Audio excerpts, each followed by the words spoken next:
আজকে আমার একক কবিতা, ছোটদেরই যেহেতু অনুষ্ঠান সেই জন্য কবি রতনতনু ঘাটির লেখা আকাশচোর।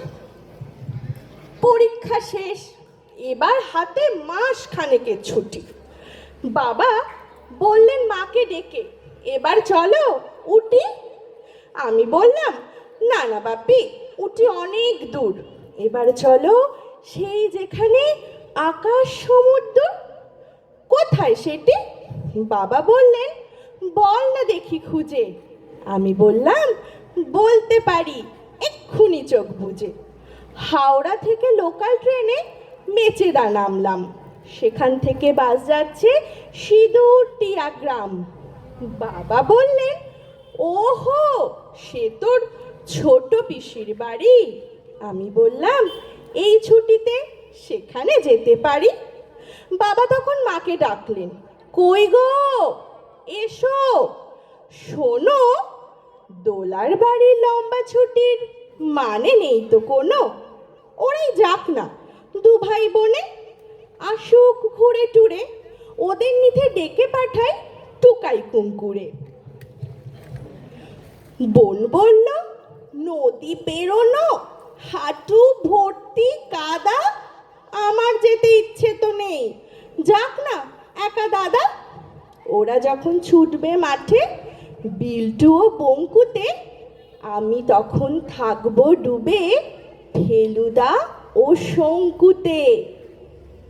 অনেক টানা পড়েন শেষে ট্রেনের পরে বাসে নেমেই দেখি হলদি জলে মেঘরা ভেসে আসে।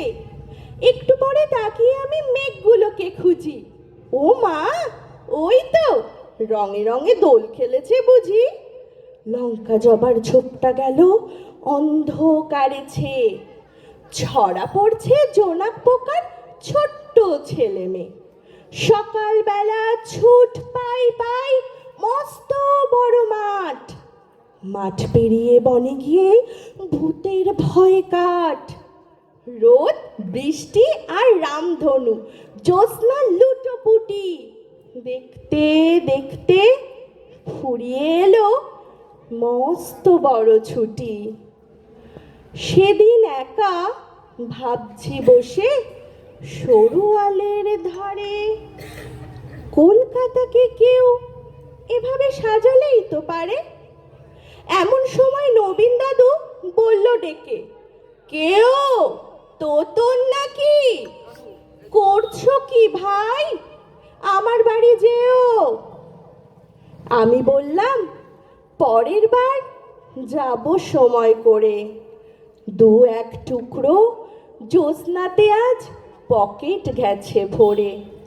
কলকাতাতে অনেক আছে, অনেক ভুরি ভুরি, আকাশ তো নেই, তাই দুমুঠো আকাশ করছি চুরি। আকাশ তো নেই, তাই দুমুঠো আকাশ করছি চুরি।